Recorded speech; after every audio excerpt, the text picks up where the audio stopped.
Hallo ihr Lieben, ich hoffe es geht euch gut. Schön, dass ihr da seid, schön, dass du da bist. Ich freue mich sehr, jetzt gleich live zu gehen, zusammen mit meinem lieben Freund InQ. Viele von euch kennen ihn ja, glaube ich, auch schon aus der Podcast-Folge. Und ich warte jetzt einfach mal, bis er gleich live reinkommt. Und wenn du möchtest, kannst du mir gerne auch schon einfach deine Fragen stellen. Jetzt glaube ich gerade schon wieder vorbei. Achso, hier, guck mal, hier ist InQ ja auch schon da. Moment. Ich warte mal, ob das hier jetzt funktioniert, dass ich ihn hier reinhole. Yay! How you doing? Hey. How have you been? Good to see you. I'm It's good. great to How see are you you? too. Are you in Hawaii? Yes, I am in Hawaii. I wait. Can I swap my camera? Yeah, here. Wow, that's incredible. You've been there since I saw you, right? Yes. Yeah, I'm here since February. How has that been? Good. I think it's actually the best exile you can be in, sort of. So Yes. it's Yes. good. How are you doing? How's LA and crazy LA? It's good. I mean, it's definitely not Hawaii. But also we're very, very lucky, and we know how lucky we are. I think we're just trying to figure out what the next step is because, you know, there's going to be probably at least 3 more months of the lockdown, and there's been conflicting things. But yesterday that was announced for Los Angeles as well. And summertime to be cooped up in the apartment without having, you know, a backyard or any outside space can feel confining. So we want to figure out if there's something else that we can do to be more connected to nature during this time. Yeah, definitely. Maybe, I don't know, is it allowed to go camping somewhere? Probably not right now. Yeah, I think you can't go into like national parks. I think national parks are still closed, but there are other places that you can go camping, and that's one of the things that we've been discussing. Because you need to find a way to create some space and to be in nature, and I think it's more important now than ever to do that because it's so easy to get trapped in the fear and anxiety of the city, and it's rightful that people have a lot of fear and anxiety, but it doesn't mean we have to stay in that. If we stay in that, then in many ways the virus is already winning. Yeah, of course. Yeah. Definitely. What do you do against the fear? How do you deal with fear? Just one moment at a time. You know, there's no way to, you know, there are moments when I've been lucky enough to forget. I don't know, does that happen to you? Where you go like, you get so caught up in like a simple moment, or you get caught up in doing something, you know, for a longer period of time, or you're in a conversation with someone and you forget that the whole entire world has been turned upside down. And then you have to remember, you know, you're like, oh yeah, no, everything is not normal in any way, shape or form. So I think it's a privilege to be able to forget for a moment. But, you know, you take fear one moment at a time like anything else. What about you? What I do with fear? Yeah, or how are you spending your days out there? Well, I mean, the nice thing here on Maui is that you're allowed to go surfing. So we are a lot on the ocean, which is very, very, very healing and very beautiful. So actually every day we are out on the water and we surf. But I have a lot of work to do, so I kind of have my normal routines. I work in the mornings, and then I spend time with my kid, and then we go surfing, and then I work again. So we actually, for me, that didn't change that much because we're here. We can go out in nature. I think this is the most beautiful thing, and I'm so grateful for it that I have the opportunity, and I really, I'm very, very, very grateful for it. And I don't know, for me, I've never been a very fearful person in the sense that I get very overwhelmed with what is happening around me. I'm more, I don't know. Yesterday, I had a beautiful, amazing interview with Elizabeth Gilbert. Oh, okay, cool. Yeah, she's incredible. I love her work. She's amazing, amazing, amazing. And she said something that resonated so much with me, because she told me about different things in her life where it was really difficult for her, where she lost people she loved, and very difficult. And she said what helps her is, first of all, to see that the ego it loves drama, and it loves like the traumatic and all these things, and somehow we all get excited by it. And she said that's not very healthy. But what you can always do is just be like, interesting what is happening, interesting how everything is now changing. And that was so beautiful, because the way she talked about it, the interview will come next week. Maybe you can listen to it as well, because it was so inspiring. And it was so nice to see how this question, like this inner awareness of just being like curious, like, wow, this is interesting. We never had something like that before. This is so interesting. And to be more in this kind of feeling, and that inspired me a lot. So I think that's beautiful. I will say, not to argue with someone who's not here, but I will say that curiosity, though, is a privilege too. Curiosity is a luxury, because when you're in survival mode, you don't have time to process or be curious. You have to figure out where your next meal is coming from, how you're going to keep a roof over your head. You know, it's about to cross 85,000 people in America that have died in the manner of 2 months. So look, there's the micro and there's the macro. Both things are happening for individuals and for the collective. And so you just have to keep two truths in the same space at the same time, which is, it is interesting. It is curious. There's so much opportunity for evolution.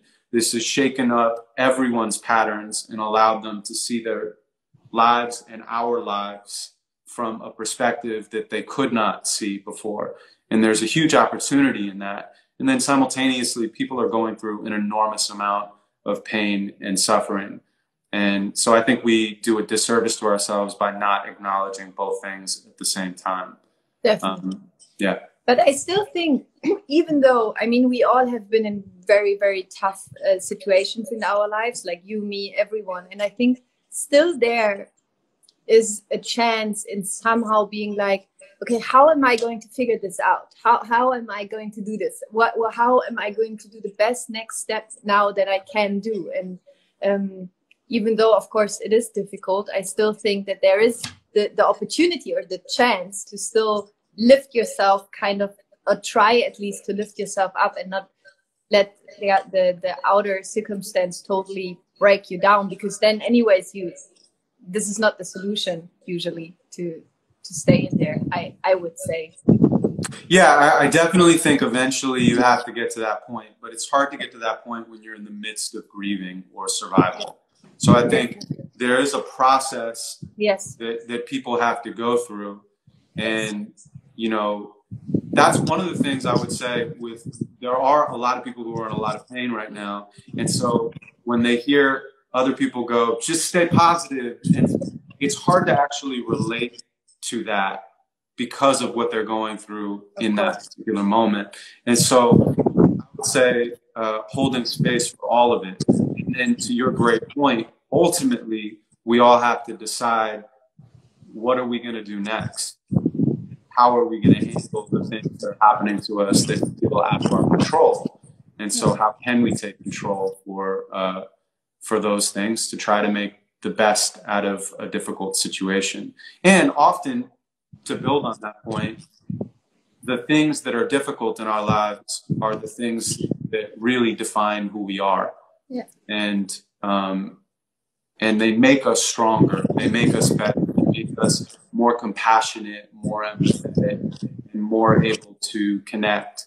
So I hope that we're all trying to figure out ways to do that, and then also just figuring out ways to be of service and to support other people in that process right now.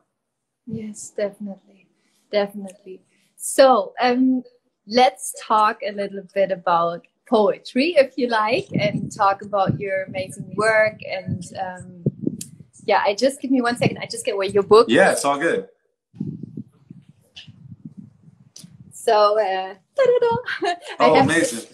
You know what I love about these things is they're really low pressure, but they can be high impact, like these lives. Like you can get up and leave the frame, or, you know, it's all good. And yet there's so many people that have tuned in and given us a moment of their time.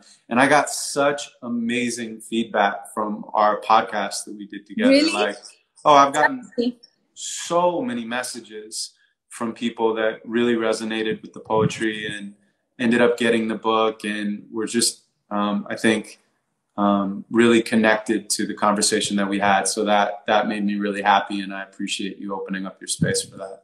That's so beautiful. That's so beautiful. And I mean, I read a lot in the book. I really, really love it. And it's actually, I always wanted to get more into poetry because I think it's just so beautiful, but I never found poetry that resonated with me. Do you know what I mean? Yeah. Like, I think it's sometimes you just want to like poetry because poetry is nice, but you read poetry and I don't know, nothing happens in you. And yeah, I just have to say, I think your poetry is, to me at least, it's very special, and it's very, yeah, something happens in me when I read the words, and I can really, really connect with it. And the other day with my friend, we were sitting on the door outside, in the open door, and I was just reading to her like the poems. It was beautiful. So that's awesome. Yeah. So how is it going with the book? It's good. I mean, we've sold over 10,000 books so far, wow. Which during the height of the global pandemic is pretty good. And we were the top 50 books on Amazon for self-help. And at one point we were the first, second, and third for new releases on poetry for all of Amazon, which is pretty amazing. Nice. And more than that, we've just gotten hundreds and hundreds of messages from people who have really, you know, been moved and hopefully transformed by the book. And that's really all I wanted, was to put out something that people connected with and could relate to on a deeper level. So I feel like even within that, it's already been a huge success. Amazing. Do you actually have one poem where you would say this is the most important one to you? Not really. No, because when people ask me what my favorite poem is, I always say it's the next poem, because it's the closest one to creation. It's the closest one to the source of the energy that created that piece. So I don't have one that sticks out to me in that way, but I've written new ones recently, and those are the closest to my heart.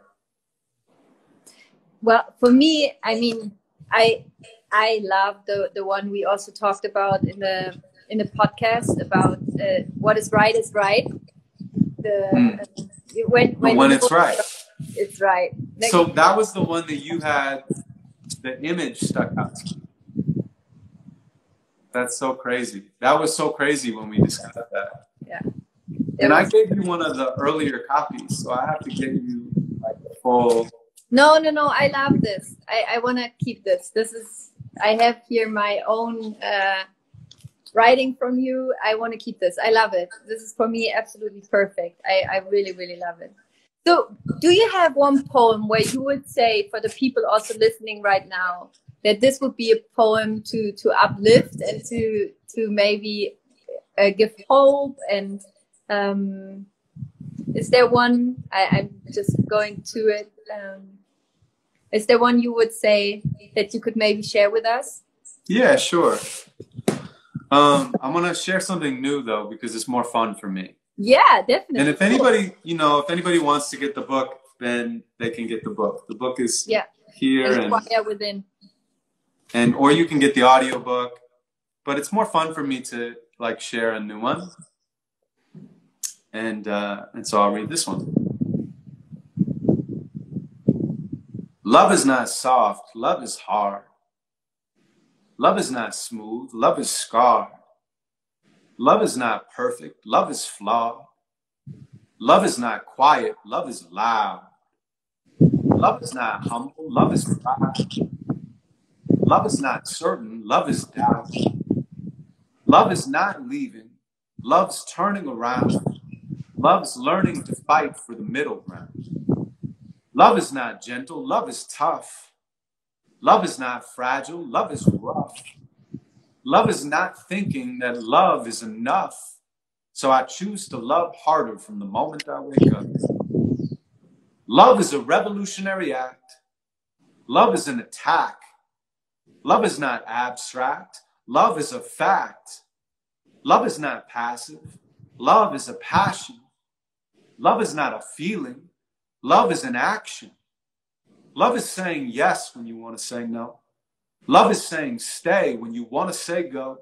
Love is staying high even when you get low. Love is going with the flow, holding on and letting go. Love is not easy. Love is complex. Love is not right or wrong. Love is context. Love is not black or white. Love is progress. Love is not a product. Love is a process. So in the simple moments, when the chaos fades away, in the silence of the evening or the empty of the day, you'll remember what it feels like to give your heart away and think how lucky you have been to get to love someone this way and how lucky you still are to get to love someone this way. It's a miracle to be alive. That's why I have to say, love is not a guarantee. Love will come and love will leave.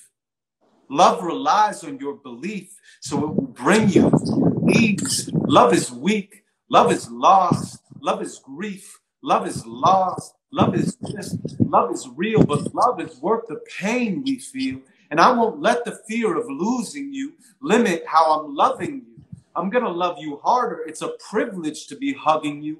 I'm going to love you harder more than ever before. I'm at peace with knowing love is war. That's what we're fighting for. So love harder. First yourself, then your family, your friends, your co-workers, your neighbor, and your community.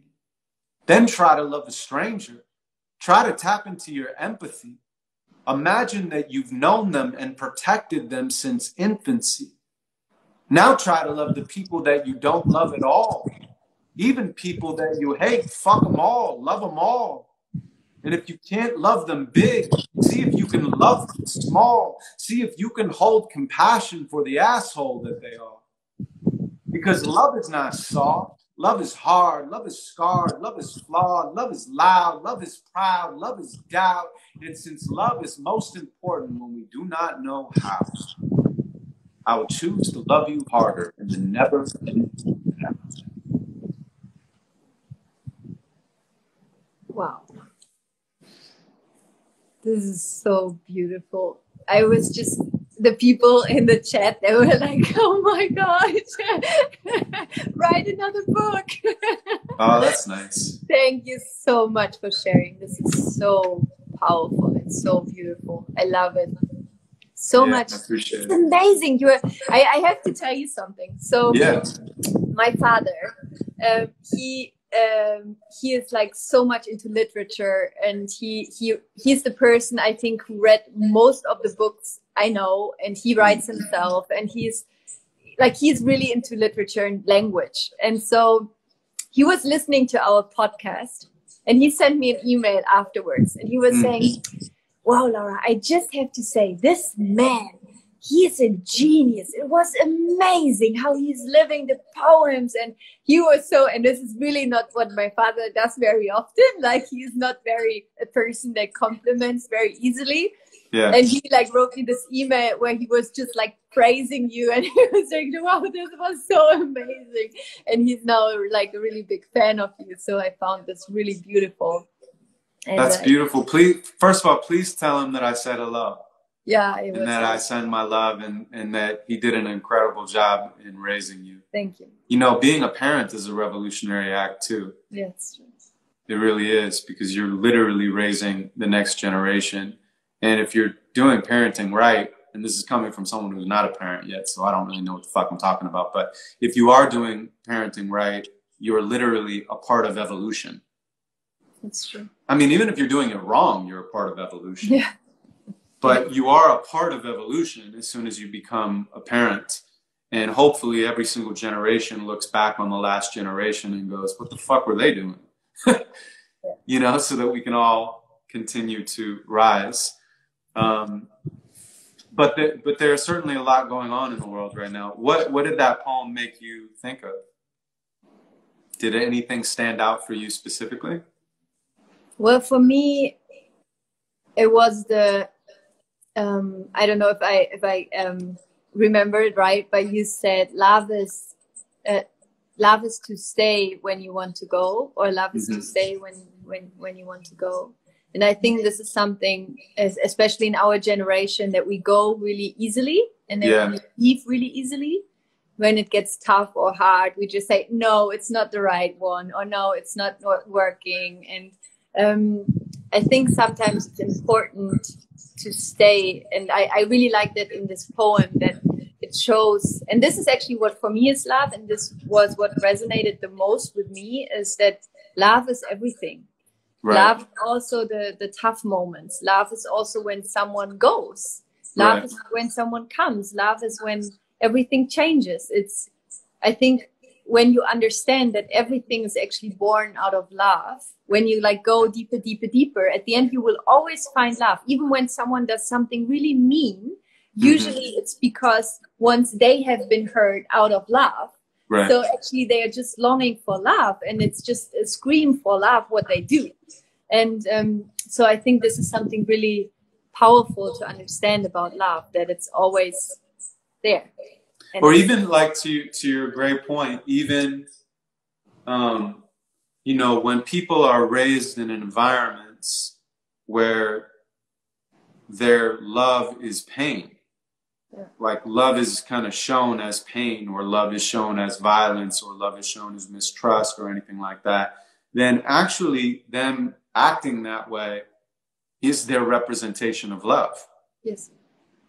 So when you can see that, it doesn't mean you have to be around it. It doesn't mean you have to take responsibility for them transforming it. Everybody has to deal with their own circumstances ultimately. But you can hold space, or you can have a deeper sense of understanding that it's not really malicious in that way most often. And that really was the purpose of the whole poem. It's not that love is not soft too. Love is soft. You know, I say love is not soft, love is hard, and I'm not even, by the way, only talking about romantic love. I'm talking about the larger love,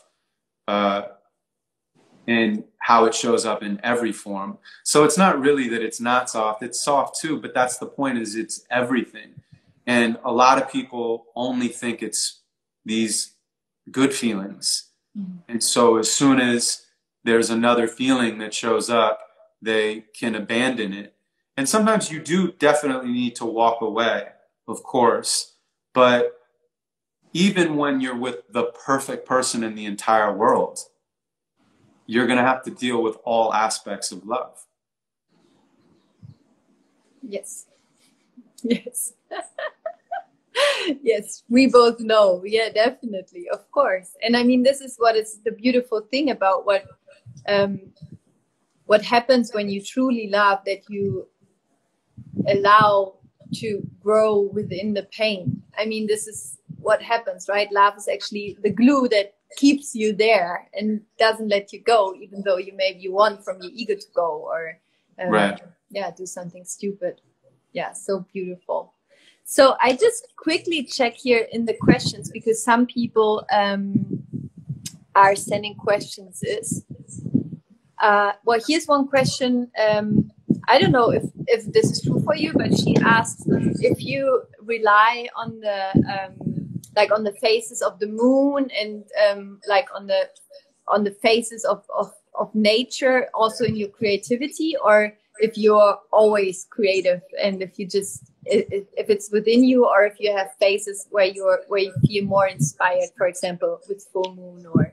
Well, I don't know enough about the moon, but every time I hear, it's like the moon is in some like strawberry moon, huckleberry moon, you know, the moon of the next decade. I've never been able to really understand the cycles of the moon in that way or apply them to my life. But what I will say is sometimes I have a harder time sleeping when the moon is full. Mm-hmm.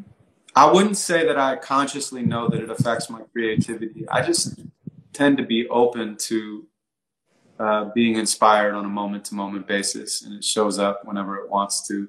Sometimes I don't write anything for months, and then maybe in a week I'll write 3 poems. Really? Yeah. Yeah. And I think that if I tried to control that process, I would have a different product.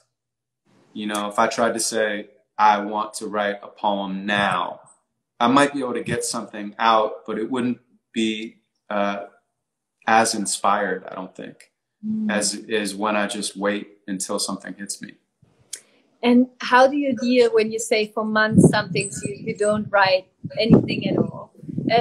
How are you with yourself in this time? Is there a voice saying like, Adam, come on, let's write something? Or are you just, well, I know something will come up. How is your inner dialogue in times where you're not inspired?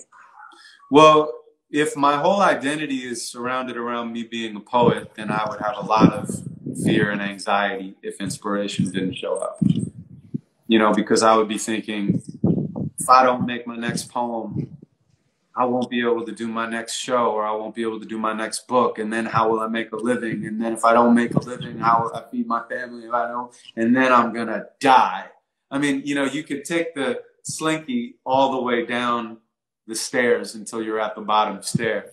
So I don't really do that. Like, when I don't feel inspired, I just trust in life. Life has a mind of its own. The muse shows up when she wants to show up. And so I feel like me trying to control it in that way would be me being in a river or something and holding on to the rocks desperately. Like, I don't want to let go. And, you know, instead I just let go. And of course I hit some rocks on the way down. I kind of have to bounce off of them or whatever. But mostly I'm in the movement of life. Especially when it comes to my creativity. I think you said something really important. You said that like your identity is not based on only being a writer or like a poetry writer. And I think this is so important, that helps so much to also allow yourself to be everything you are and not define yourself just by this one little part of your life, which maybe is shown a lot to the outside. But I think it's the same for me in my life, that I focus on being a mother, a girlfriend, like in my business, in the books. There's so many things I am. A surfer, you know, so many things. And I think this is beautiful when you allow yourself to be everything, because right then, as you said, you're not so dependent on this one thing. And if it's not working, then you don't break down. You just stay relaxed because you know you're so much more. And then and I can see that in you. I can see that you trust in life in that way.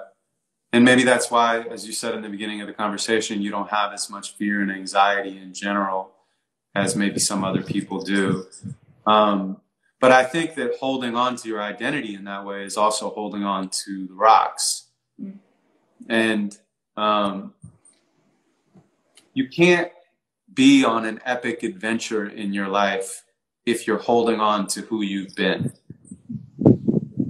It doesn't even mean that you have to make a different decision, but you have to have the freedom to make a different choice about your life in order to discover, in order to be surprised, and in order to be open.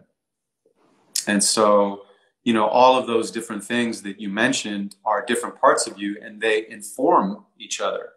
Yeah. You know, being a great mother allows you to be a better girlfriend. Being a better girlfriend allows you to be a better businesswoman. Being a better businesswoman allows you to be a better author. All of these things actually are intertwined and can inspire each other. And the other thing is, you just think about how many different lives you've lived in your life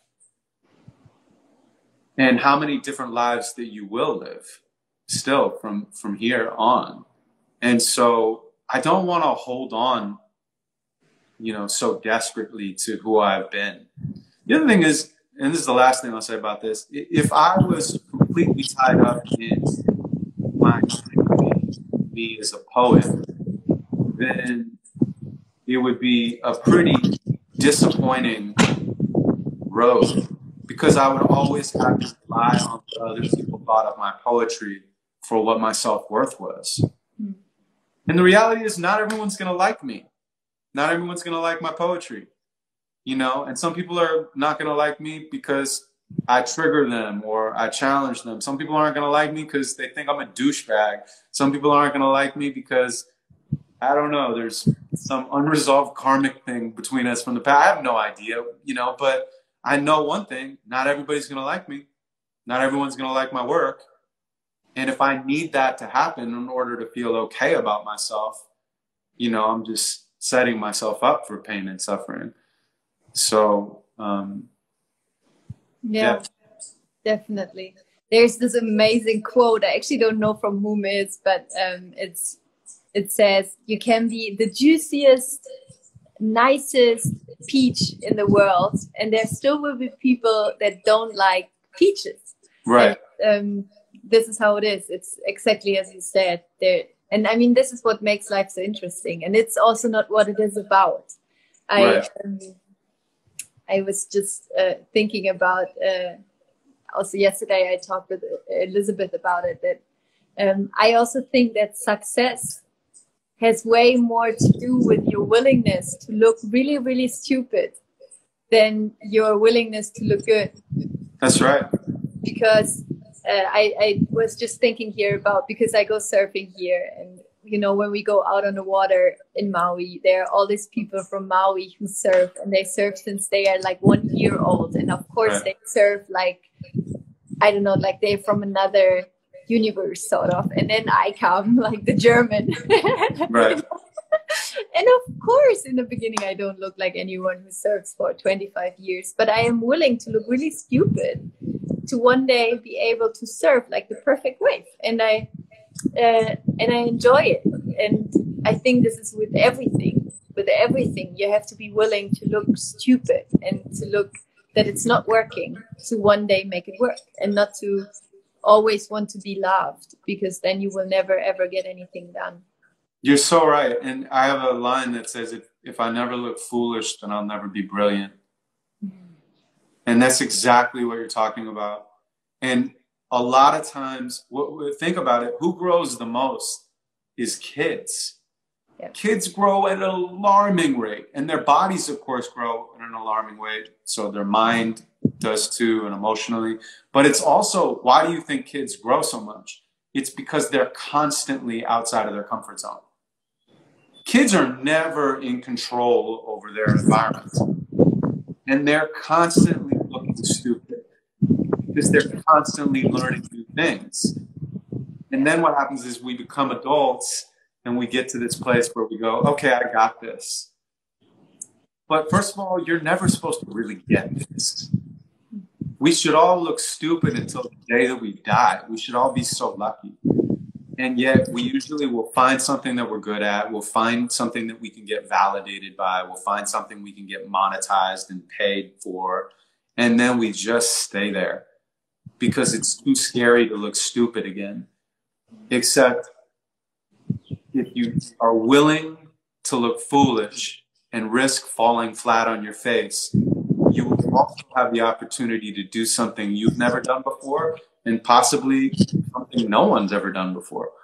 Because the way that you are is so unique to you, and you're an absolute miracle. Your voice is so special, and your experiences, even though they mirror the human experience, are yours. And no one has that specific combination of experiences or DNA.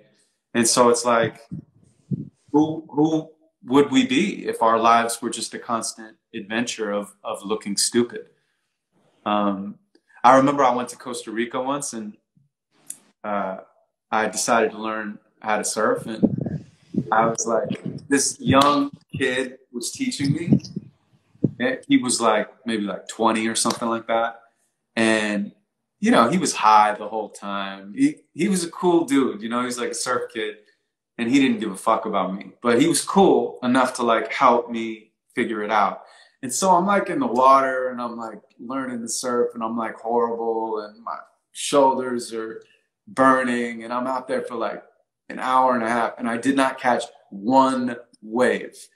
And I just looked so stupid the whole time.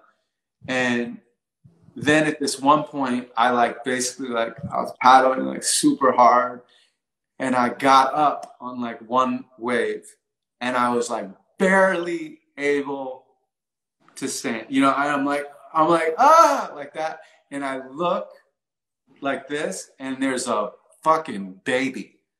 It was a baby on a surfboard. I promise you, it was a little girl. She was like 2.5 or something, and she's ripping. She's just ripping right by me, and then I literally fall. It's exactly the same here. That's life, you know? Yeah. Yeah, we were out yesterday, my friend and I, here in Hukipa, which is like one of the surf spots where they have really big waves. And there were like a school class. They were 5. And there were like 20 boys and girls, 5 years old. And like you said, ripping it, you know, jumping, doing like, and you go like, oh, what the fuck? You know what though? Congratulations. Yeah. To your point, congratulations. Yeah. Because then you reapproach all those other roles that you have in your life with humility. Yeah, definitely. Yeah. And it opens up a space for something new to happen. Yeah, this was really something I really learned in the last 2 weeks here, also by doing the surfing and also reflecting like on why do I have like, let's say, so much success in what I do? I just do. I don't wait to let it be perfect or the maximum of whatever. I just do, and I correct on the going, and I let myself do mistakes and grow from it. And I think this is the key also to being relaxed yourself and not just enjoy what you do. So yeah. Have you always been like that, or did something change in your life at one point that made you that way? I've been always brave, I would say that, because I learned really, really young, like with the age of 10, I learned like to rely very much on myself. So what happened at that time that made you so independent in that way? Well, at that time, my parents got divorced and my mother left. So all of a sudden, there was not really anyone looking after me for a period of time because everything was a bit crazy. And then I just remember, for example, like having, I don't know, what's the English word for the thing you have for your teeth? Like braces. Bracelets? Braces. Braces, yeah. So I remember having braces and I went to the dentist, like with my bike alone. I was 10 with my braces and sitting there in the waiting room. And I remember all the kids sitting there with their moms.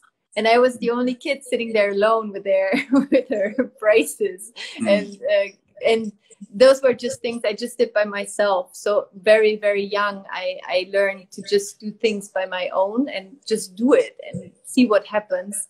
And with 15, I went alone to Venezuela, and I did there a high school year by myself, which also made me grow a lot. And I have been like this, that I threw myself in situations where I just don't know what happens. I don't know. I think this is just who I am, and I just love it. And this is also why I grow so much, because I never stay where I am. Mm-hmm. And this is kind of, I think, sometimes difficult for my friends and maybe also for my family, because I'm always like, okay, let's try something new. But it's who I am. This is what my soul needs. And I think it's important to allow your soul to be who your soul is, and not always try to please other people in being who they want you to be, but to really find out what makes your soul sing, what makes your soul go wild, and then do this. Yeah, and also to build on that, you have to find out what makes your soul sing. Yeah.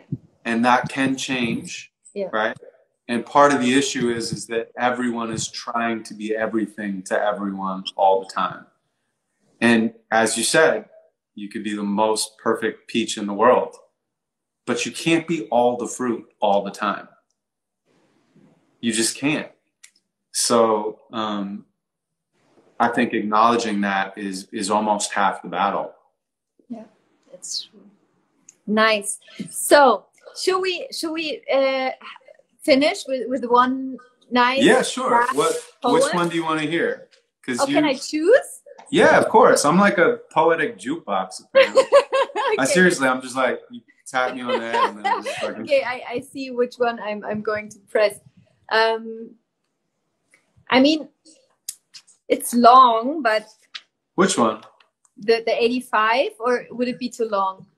Well, the only thing is I did the 85 on the podcast, and yeah, I want people to be able to go back to the podcast if they haven't heard it and listen to it. How about incarnation? Reincarnation. Yeah? I would love that. Okay, great. Page 83? Yeah, I'll do that one. Awesome. So this one, I wrote this because I went to India.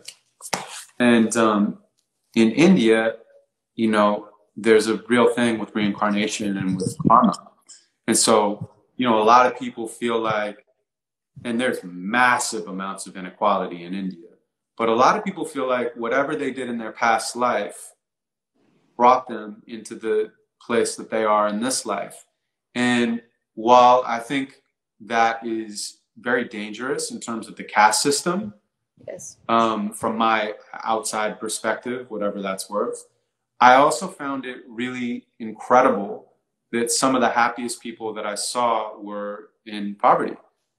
And they were really quite content, and they had a sense of community. There was even something I experienced. I went and visited one of the slums, and the land in India is very expensive, or it can be in certain areas. And there was a slum that I visited that had this incredible generational community in terms of they had been there for many generations. And there's a certain point, if you've been squatting on land in India for, I don't know how long it was, 60 years or something like that, you actually wind up owning the land. And so the community owned the land, and they had been offered to buy the land out for a lot of money, like an enormous amount of money. I don't know what it would have been if you split it up between the founding families, but it was a lot of money, and they were offered to be moved into like one of these apartment complexes, and they wouldn't sell because that wasn't their cultural way of life. They got so much from this community. I thought that was really, really beautiful, and it made me rethink what success was when I got back to America.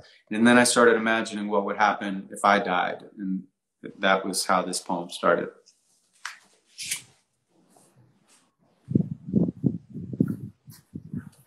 When I die, I imagine it will be like waking up from a long dream. I'll stretch my arms and look around at all that was unseen. A world beyond the world our five senses perceive. My identity will be gone, yet somehow I'll feel relieved. It's always gotten in the way of the connection that I crave. Now that everything is energy, I gladly ride the wave. It's easier when you don't have the self. You never misbehave. Plus, you never have to do the simple stuff like shit and shave. And you never have to worry about the money you didn't save. Up here, everything is free, and the moment is what pays. See, without the world of form, there is nothing to protect. Everyone is one, so love is not something that we project. It is all there is. Life was made to marvel at itself. I see that now that I don't have to play the cards that I was dealt. Wow, this place is so serene. It's ideal in every way. I can manifest ideas out of formless balls of clay, but since thoughts become reality, there's nothing to convey. So I'm silent to myself throughout my non-existent day. And infinity is watching when I close my eyes to pray, because even God prays to God, as crazy as that is to say. Plus, I'm not confined to time. Therefore, I'm early when I'm late. Because my body has no boundaries for my spirit to escape. I am everywhere at once, undefined by any shape. The only rule I have is don't consume more than you can create. See, when you die, you download your hard drive and get erased. You become the empty space, and your memories and dreams echo endlessly in space. A collective clean slate. Life can only transform. It can never be replaced. And from this view, I look at you and think it's fun to watch you chase.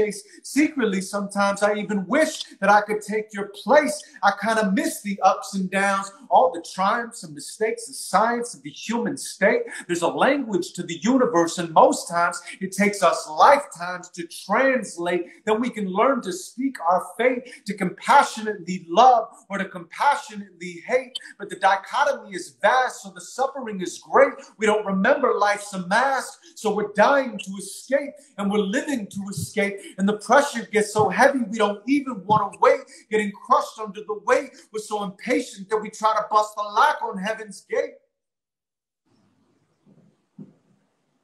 But there is no lock on heaven's gate. There is no line. There is no wait. There is no list for us to make. There's only bliss and only grace. And knowing this is kind of laced, I want to borrow someone's face.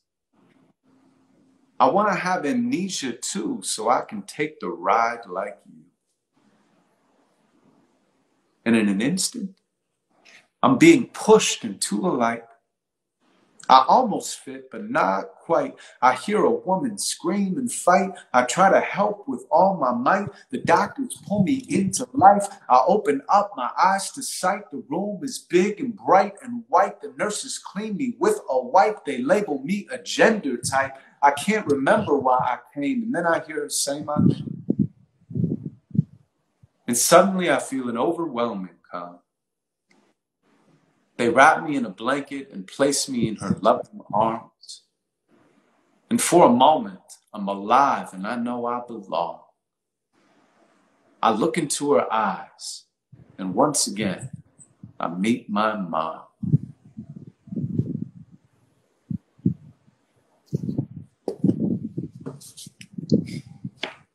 Thank you. So beautiful. Thank you so much. Thank you, thank you, thank you. You are amazing. Thank you for sharing. And for everyone who really wants to read through all the poems, I mean, maybe you can show yours if I don't have but it's the same, right? I mean, yeah, it's almost the same order. There's probably some different things in there than there is in here. But all diese wunderschönen, sorry, I just switched to German. No, please. Also all die wunderschönen Gedichte von den Q sind hier in dem Buch und mit diesen tollen Illustrationen dazu. Und ich liebe dieses Buch so sehr. Ich habe da jetzt immer wieder reingelesen und mich inspirieren lassen. Und ihr könnt es auf Amazon bestellen. Where can you get the book? On Amazon, right? Yeah, you can get it on Amazon. You can get it on Barnes & Noble. We worked so hard to get it into bookstores, but nobody can go to bookstores. So, you know, we had it in a bunch of independent bookstores and people can't get it there. But they can get the hardcover copy, or, you know, if it's not available in a certain country, because sometimes it is sometimes difficult to get it, then they can get the audiobook. And you can get the audiobook on Audible, and that's literally, I'm just reading all of the poems for 2.5 hours. So people have been listening to the whole audiobook like an album. Wow. And they listen to it straight through, or they listen to it a bunch of times over. And so that's beautiful. I'm glad people are having different experiences with the book. Here, someone just wrote in the chat that it's somehow not deliverable right now, probably on Amazon in Germany, maybe because that it just takes time to restock, probably. Yeah, I think some people have been able to get it, and then some people haven't. So, you know, in the meantime, if you want to get the ebook or you want to get the audiobook, then you can get it immediately, and hopefully it'll be available soon. But I know that some people were able to get it in Germany as well, so it just kind of depends. Everything is up in the air basically with COVID and what's going on in terms of availability of things. Yeah, so here's the question: if you yourself speak in the audiobook, you do, like oh yeah, I'm reading all of the poems. Yeah. Okay, here it says you can order it. The community is so nice. They write you can order it in Thalia, which is like a local, like the biggest German book store. Thalia, you can order it there. Beautiful. That's great. Okay. Well, I can't wait to go back to Germany when all this is over. I love Germany. I love the trip that I took one time was really magical, and I can't wait to explore more. Yeah, we will see each other there for sure. Absolutely. We will do something nice in Berlin and maybe have like a little event, and yeah, that would be amazing. Cool. Thank you. It's so great to talk to you. It's always a pleasure, and it's nice to see you doing so well, and just stay safe and have fun out there. It looks beautiful, and I hope that you enjoy every moment of it.